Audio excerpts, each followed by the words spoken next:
Hey guys, welcome back to my YouTube channel. It's your girl Keisha Teal, and I'm coming back to you with another video. If this is your first time here, welcome. Here we love all things makeup and all things random. If this isn't your first time here, you already know the deal, sis. Welcome back, bitch. In today's video, I am coming to you in my bonnet, full crusty in effect. Do you get what I'm saying? Full crusty in effect to have a sit down and talk down with you guys, basically about being a military spouse. Specifically, I want this video to be targeted more so towards young military spouses, just because that's really the age group, the largest age group of, people becoming military spouses, roughly. But this could go towards anyone. So I really just wanted to touch on this topic just because it's really near and dear to me. And while I'm talking about this, I am going to be doing my nightly skincare. So if you want to know more about being a military spouse, then just keep watching. So I have my notes here. I'm gonna keep these close to me. So I already cleansed my face. I did the CeraVe cleanser, foaming cleanser for oily skin. I didn't want to film that just because, I did that in my bathroom. But I am going to be doing a face mask and my moisturizer and stuff on camera. So a lot of people don't know that you're supposed to tone before and after a mask. So I'm using the Boscia Balancing Facial Tonic. Looks like this.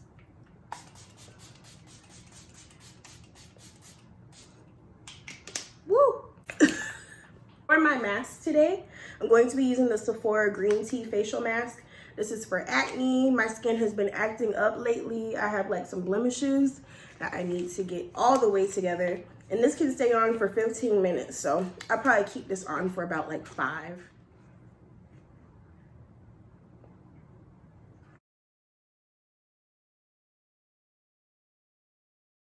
Okay, so the first thing that I want to touch bases on is you probably just got married to your military spouse, or you've been married for a while and you finally PCS, which is moving to your new duty station with your spouse, and you are basically moving in, okay? So I just want to touch topics on 4 different topics: career change, your spouse changing, family, and you, the military spouse.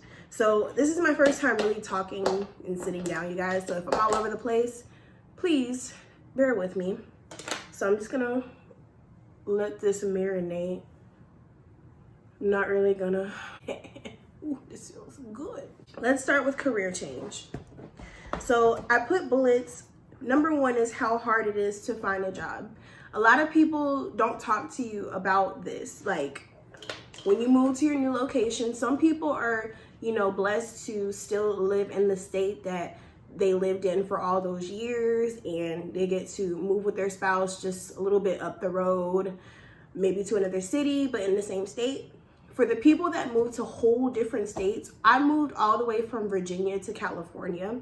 And if you're late to my channel, I am still a licensed cosmetologist. I don't really do hair anymore as much as I used to, but all my clients were in Virginia. So I don't have any clients here, All my clients will basically be the new people that I meet, and I'll touch bases on that later. So how hard it is to find a job.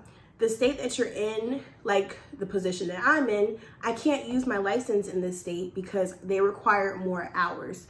So that basically screwed me when it came to the cosmetology decision. If I wanted to work in a salon, I wouldn't be able to here. I would have to go back to school, do more hours, take the test all over again, and then get recertified, which is a waste of money because California is one of those weird states when it comes to that law. And then also in general, like say you came from a different state and you were at that job, you were a teacher, a doctor, lawyer, etc., etc. Say you had all of those clients, all those years built up of working at that specific area, and then you just have to up and move. Like it's very difficult. It's very stressful, especially when, you need income. And it's just like, there are military spouses that, have children and they're stay-at-home moms. Those are good as well. I know a ton of people like that, but it's just like, it gets really boring staying in the house, especially when, you know, you feel like you have no other choice. Some wives do have choices, but sometimes you're put in a situation where you don't have a choice. And it's just like, it gets so boring being in the house all the time. You know, you want to make your own income, but it's just like you're in a situation where you can't. Then talking about leaving your previous job, I touched on that. You know, you're leaving your job where all your experiences, all your clients is, where your current rate is. Moving to a different state, you may have to start over, you know, start from the bottom.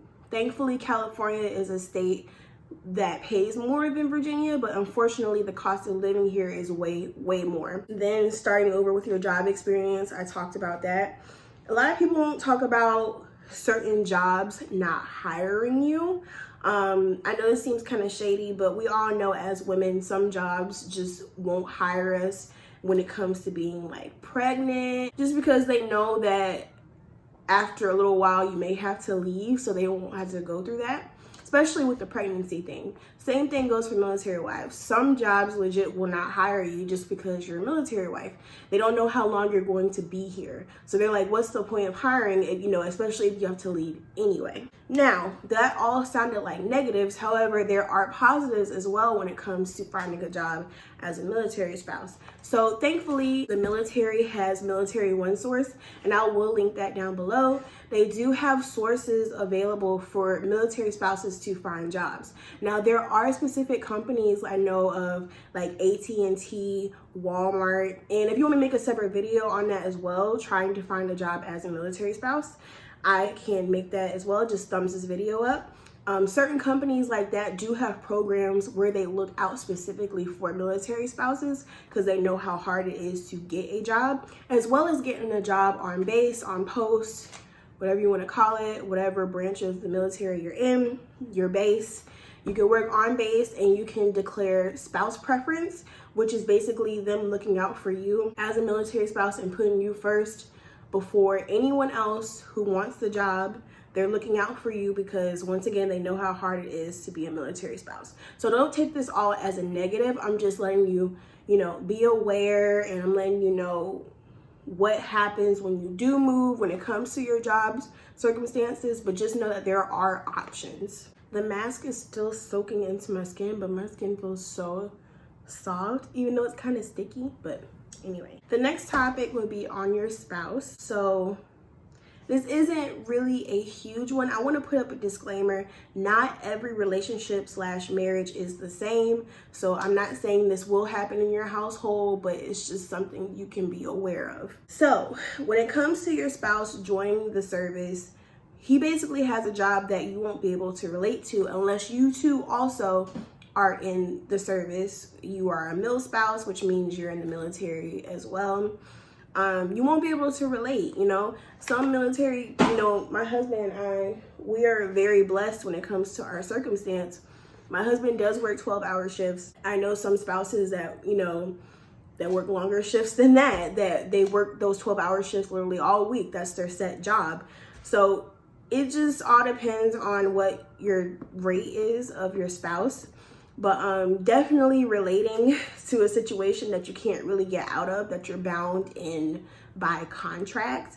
You know, you can say, I understand, I get it, but at the end of the day, you kind of don't. I mean, it's like a whole new world being, my husband specifically in the Air Force, being an airman or being a soldier, being a Marine, being the Navy, fucking being a sailor. It's a whole different world, and it's just like, it can get really stressful. So when those situations come, you definitely have to be there for your spouse.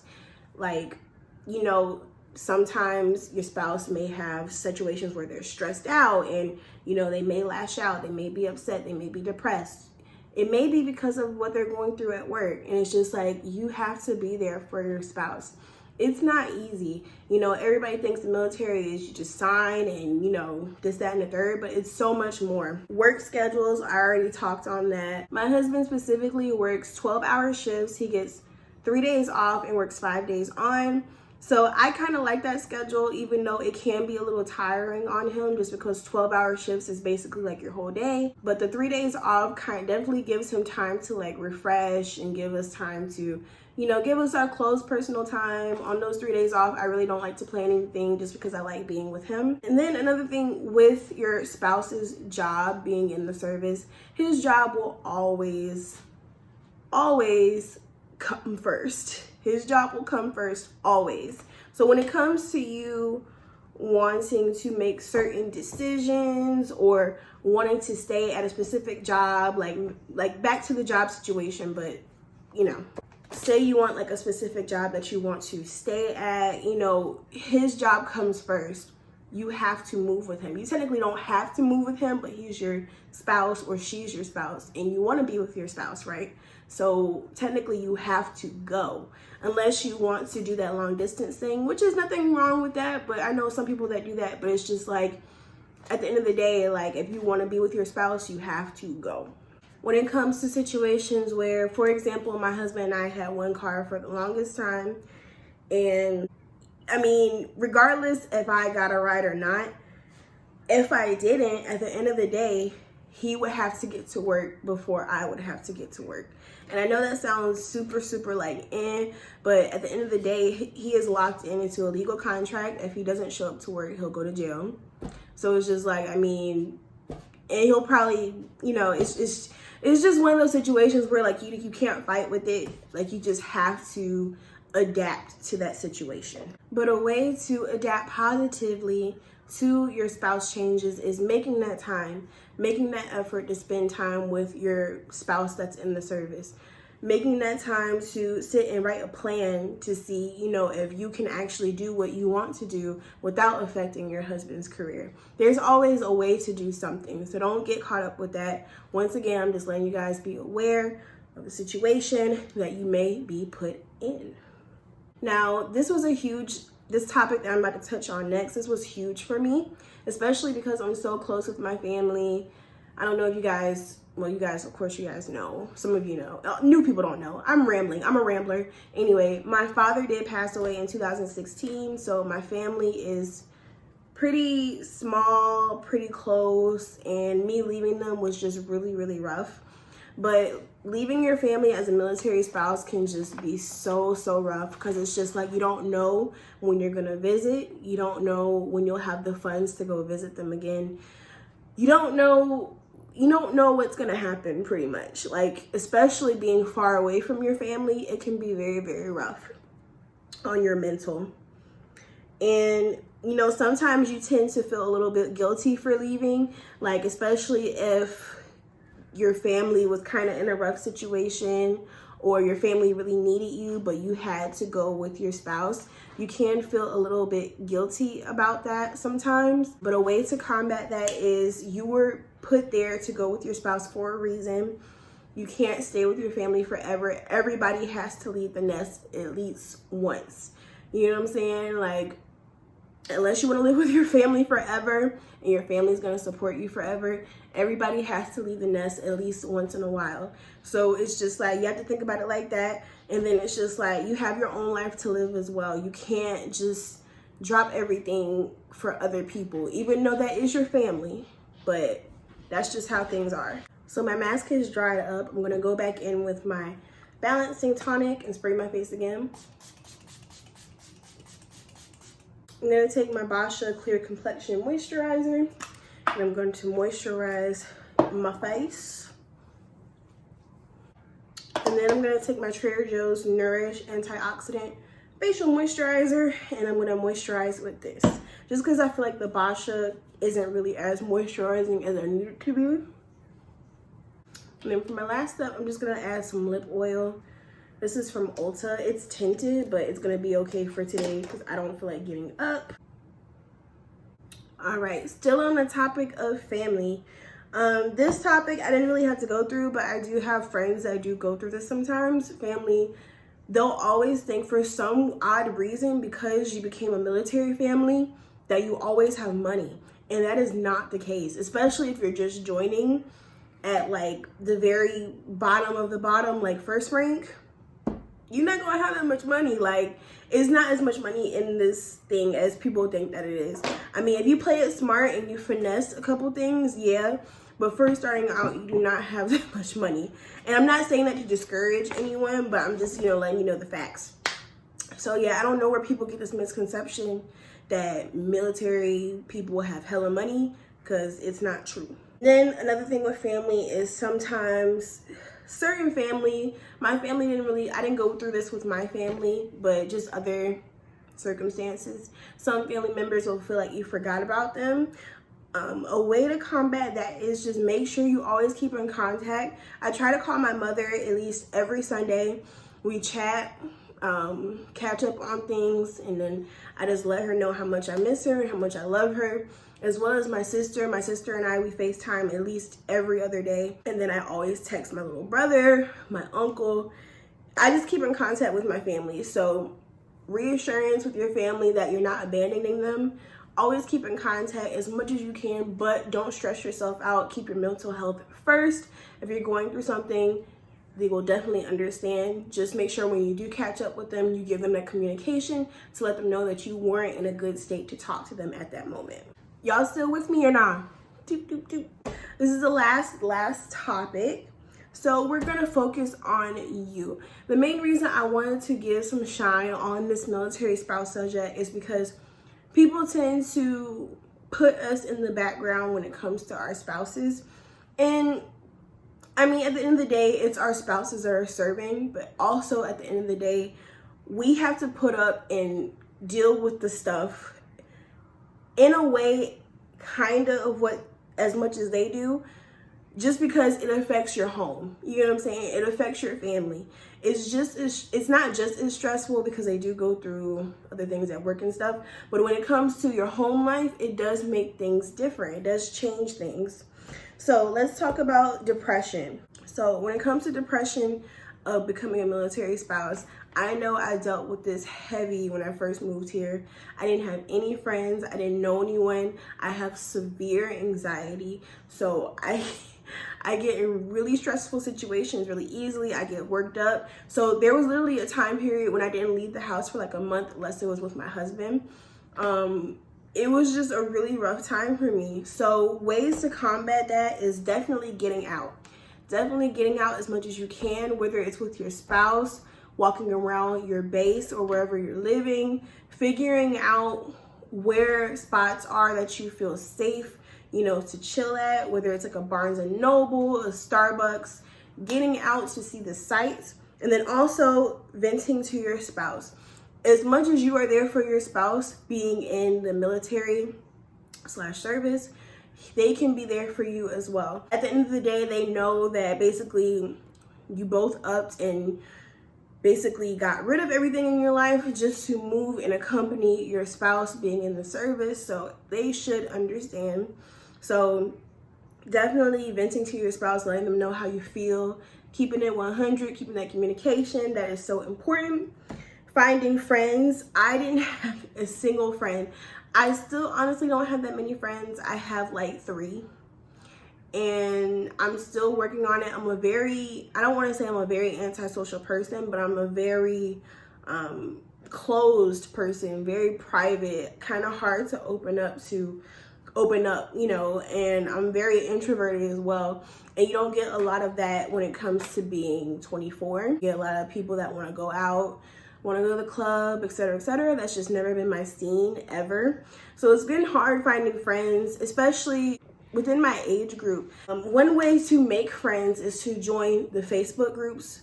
Definitely with the service, with the military spouses, it's like one giant connection. You have your key spouse, which is like the head spouse when it comes to your husband's job, like his section. Each service member has a section within their job, and then you have a key spouse as like the lead spouse that's supposed to help look over you, help you if you have any questions. But definitely joining Facebook groups and getting yourself out there. There are a ton of Facebook groups for the military spouses. Definitely try getting in one of those, meeting people. However, I can say make sure you don't put too much information out there, because some of these military spouses can be dramatic, hella drama, especially within the groups. Just be careful who you give your information out to. Be careful who you give your energy out to. And then my last thing would be feeling stuck. That's something that I'm actually going through right now that I'm trying to combat. Feeling stuck basically means like I moved here, I had a plan where I was, and now that I moved here, I can't continue that plan. So I feel stuck. I don't know if I want to go to school. I don't know if I want to do this. I don't know if I want to do that. And I just feel like time is just passing by, and it just makes me feel so stuck. I'm just the type of person, I don't want to blame it on my sign. I'm an Aquarius, but I'm the type of person that I feel like if I'm not growing, you know, what am I doing? Like, I just hate feeling stuck. I hate not doing something that contributes to something else in my life that can make me go further. If I'm not doing something in that nature, I feel stuck. So a way to combat that is doing something new, trying something new. Even if it's the same thing that you've been doing, try a new approach at it. So example for me is doing YouTube. I've been researching YouTube heavy. I've been researching tips, tricks, etc. And I'm trying a new approach with my channel, which is why I'm bringing you guys new content. I rebranded myself. But when it comes to a different situation, try something new. Try something you've never done before. Start a journey. Start goals. Make a goal chart. Like, do something new to get you out of your stuck area, if that makes sense. I hope this video really isn't all over the place. I hope you guys bear with me. I'm such a rambler and I'm hella awkward. And yeah, that ties up my whole military spouse thoughts. If you want another video on this topic, feel free to let me know. Like this video, it really helps me out. I love you guys so much. Thank you so much for watching, and I'll see you in the next one. Bye.